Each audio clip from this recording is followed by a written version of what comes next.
Hey kitties, it's Triple Feature Tuesday once again, and this week we look at David Bowie historical figures.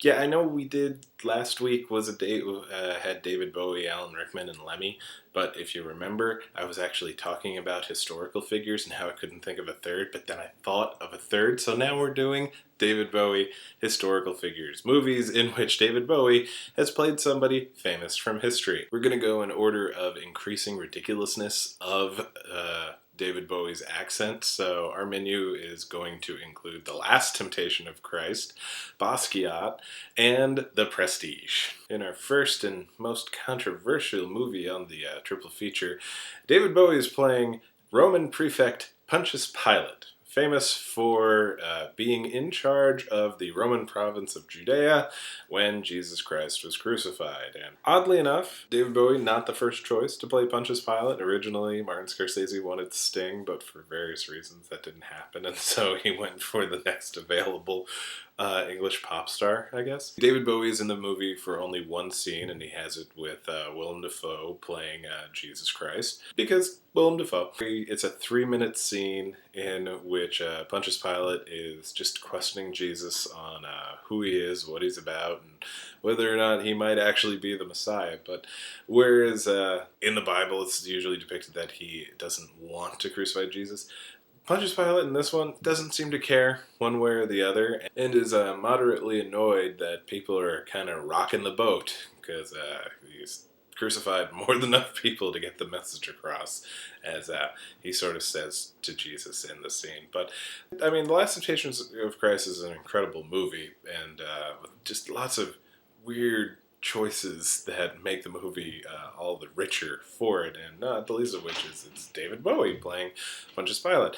In the film, he is using his natural English accent to portray a Roman prefect, AD, and it could have been neat, like, if that was an active choice, because they don't really do, nobody really does accents in the movie, but it's a Martin Scorsese movie, so the majority of the main characters, Jesus and the apostles, are portrayed by a lot of New York actors. So it would have been neat if it was a choice that Scorsese was actively going for the Judean people having New York accents and then Romans having English accents, to differentiate their points of origin.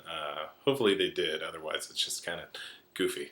Next up, we have Basquiat, starring Jeffrey Wright, directed by Julian Schnabel, who was a New York artist around the time of Jean-Michel Basquiat's fame and career, and actually inserts himself into the movie. The Gary Oldman character, Albert Milo, is actually just supposed to be Julian Schnabel throughout the whole thing. In addition to other real people in the movie, David Bowie is playing Andy Warhol. And, I mean, on one level, it's sort of, you look at it and it's David Bowie the entire time doing an Andy Warhol impression.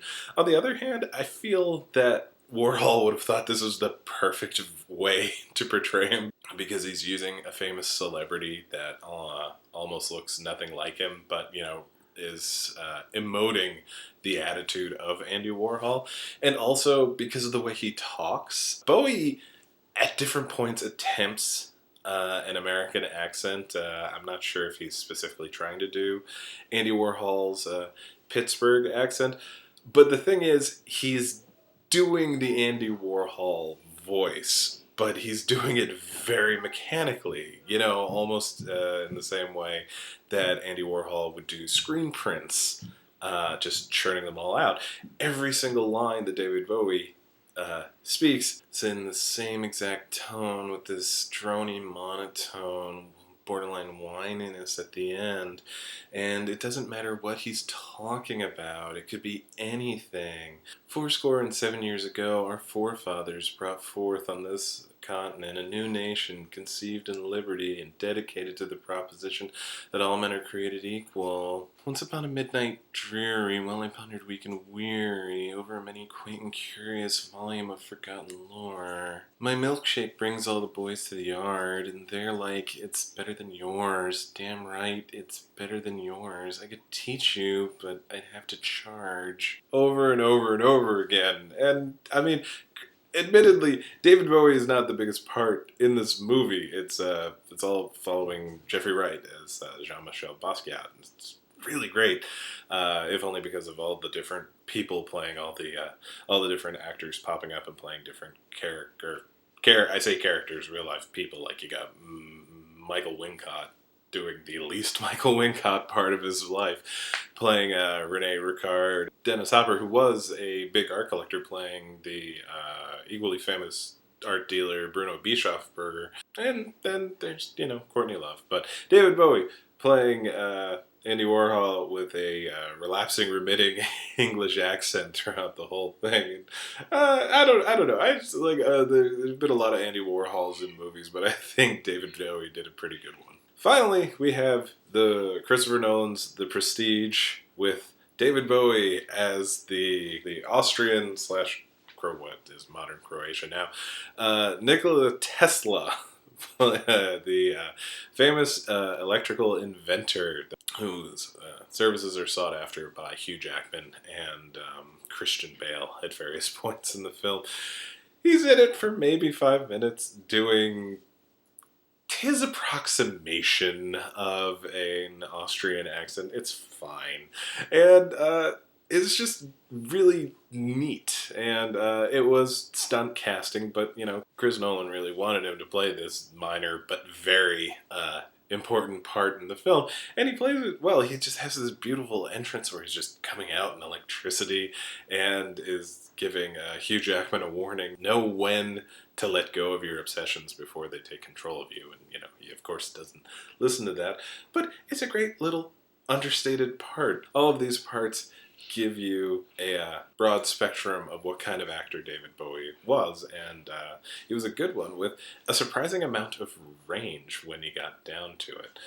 It's kind of neat thematically. The part he played in Last Temptation of Christ and The Prestige, Pilot, and Tesla have similar dialogue in terms of warning the main character that there's only so much you can change the world before the world won't let you change it any farther. So that's kind of neat that they're both there like that. So once again, another David Bowie one. It's because I thought of it and it's still kind of close enough to the whole sad event. So I hope everybody survived the snow, and I'll see you guys next week as we begin Black Awesomeness Month. Oh boy, have I got a theme for this month for you guys. This is, oh Lord. I'll see you then.